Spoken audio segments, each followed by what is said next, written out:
Argentina তো পুরো টুর্নামেন্টের শুরু থেকে আমরা দেখছি দুই উইংয়ে তারা স্ট্রাগল করছে। হ্যাঁ, উইং দিয়ে একেবারেই অ্যাটাকিং ফুটবল তারা খেলছে না, ক্রস আসছে না।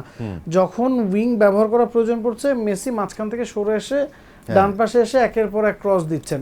এখন স্পেন তো সেটা জানে, সেই পদ্ধতিতে আপনি স্পেনের ডিফেন্স ভাঙতে পারবেন বলে আমার কাছে মনে হয় না। আর্জেন্টিনার গোল করার ওয়ে হচ্ছে ট্রানজিশন, যেটা রাকিব ভাই বললেন, যে স্পেন যখন অ্যাটাক করবে, স্পেন যখন বল পজিশন ধরে রাখবে, তারা তো উপরে আসবেই, তারা তো 4-5 মিলে উপরে আসবে। তখন যদি মেসি দ্রুত গতিতে কাউন্টার অ্যাটাক একটা পরিচালনা করতে পারেন, সেটা হচ্ছে আর্জেন্টিনার গোল পাওয়ার সবচেয়ে ভালো উপায়। আবার আর্জেন্টিনার ডিফেন্সের দিকে যদি আপনি তাকান, আর্জেন্টিনার জন্য ফ্রান্স বা ইংল্যান্ড বেশি বিপজ্জনক, বিকজ তারা দ্রুত গতিতে অ্যাটাকে উঠতে পারে। এমবাপে ডেম্বালেদের যে পেস ছিল বা বেলিংহাম কেইনদের যে পেস, সেটাতে আর্জেন্টিনা খুব একটা অভ্যস্ত না।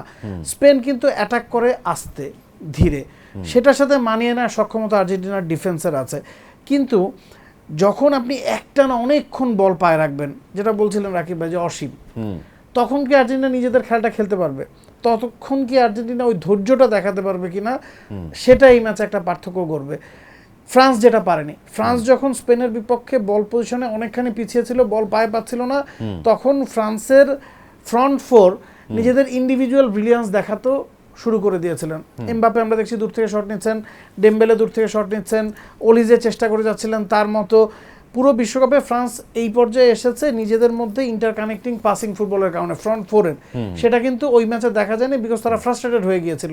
আর্জেন্টিনাকে ওই ধৈর্যটা দেখাতে পারে কিনা as a experience team, as a world champion, সেটা এই ম্যাচে সবচেয়ে বড় পার্থক্যটা। আচ্ছা, আমি আরেকটা মিনিট নিব, একটা মিনিট। সেটা হচ্ছে প্রশ্ন কি ছিল যে আর্জেন্টিনা কিভাবে গোল করবে, তাই তো? আগে স্পেনের গোল করার কথা আমরা ক্লিয়ার হতে পারিনি, পরে আর্জেন্টিনা গোল করবে। আমি জাস্ট 1 মিনিটে সারবো এটা। সেটা হচ্ছে 2011-তে বাংলাদেশ ক্রিকেট টিমের ক্যাপ্টেন ছিলেন সাকিব আল হাসান। ঘরের মাঠে ওয়ার্ল্ড কাপ হয়েছিল, তখন সাকিব প্রথম মানে অ্যারোগেন্সিটা শুরু হলো। মানে তার আগে এতটা ছিল না, বাচ্চা ছিল, তারপরে তো আস্তে আস্তে একটু অ্যারোগেন্সি হলো। তখন সে কি করতো, বিশ্বকাপের প্রেস কনফারেন্স, সাংবাদিক প্রশ্ন করেছে যে কালকে আপনাদের পরিকল্পনা কি হবে? জিততে চাই, শেষ। এখন জিততে চাই দিয়ে কি সাংবাদিকের স্টোরি হবে? মানে একটা বিষয়টা হচ্ছে যে আলটিমেটলি একটু ইলাবোরেট করতে হয়, জানা কথাগুলোই বলতে হয়, এটাই নিয়ম। তো ওই যে প্রশ্নটা ছিল যে আর্জেন্টিনা কিভাবে গোল করবে, মেসি করবে। মেসি করবে না বলে বোধহয় করাবে বলাটা প্রবাবলি করাবে তো চলে এসেছে।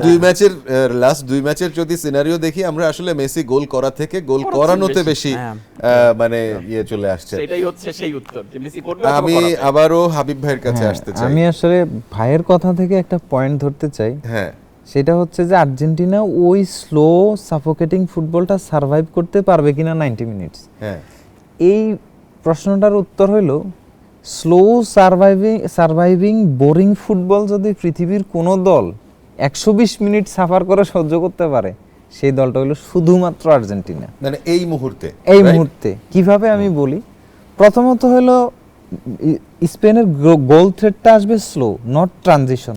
আর্জেন্টিনা এই ওয়ার্ল্ড কাপে যতগুলা গোল খাইছে সব ট্রানজিশনাল অ্যাটাকে গোল খাইছে।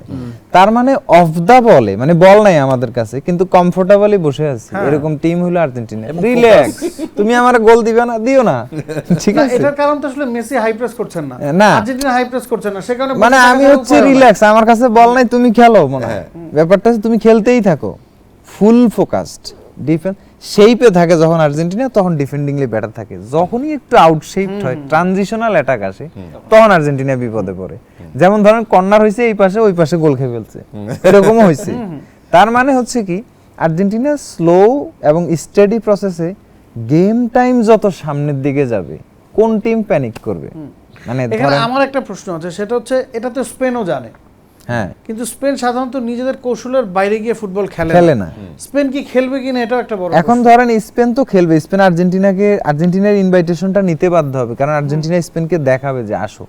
এখন ব্যাপারটা আর্জেন্টিনা তো ট্রানজিশনের ধান্দায় থাকবেই, এবং সেটা মেসি অন্তত দুইটা হইলেও বের করবে, ট্রানজিশনাল অ্যাটাক। এবং স্পেন হাইলাইন খেলে, মানে জার্মানির ফ্লিক আসার পরে স্পেন কিন্তু ওইটাও ধরছে, এখন একটু অফসাইড ট্র্যাপ টুপ করে। তো এটা করলে কি হবে, লিওনেল মেসি অনেক সময় অফসাইড পজিশনেও দাঁড়ায় থাকতে পারে, পিছন থেকে ম্যাকালিস্টার এনজোর একটা লাইন ব্রেকিং পাস বাইর হইয়া আলভারেজ এবং গুলিয়ানো দৌড় দিতে পারে। সেক্ষেত্রে পিছন থেকে যখন আবার পাস আসবে, মেসি তো তার অফসাইড নাই, হাইলাইন কিন্তু গেছে, বুঝছেন একটা ব্যাপার। এটা একটা সিনারিও। আর একটা বিষয় যেটা হচ্ছে, ওই যে গোল করার যে বিষয়টা, সেট পিসে কিন্তু স্পেন কিন্তু অতটাও কমফোর্টেবল না। আপনি এখন সেট পিসের সবচেয়ে ডেঞ্জারাস টিম হলো আর্জেন্টিনা। যেটা আর্জেন্টিনা এর আগে কখনো ছিল এখন না। টাইম যত বাড়বে স্পেনের মাথার ভিতরে ঘুরবে শুধু এমিলিয়ানো মার্টিনেজ। যত টাইম বাড়বে আর কি, 120 মিনিট হবে, 90 মিনিট নীল নীল গোল, 1-1 গোল, এই প্যানিকটা শুরু হয়ে যাবে তখন থেকে।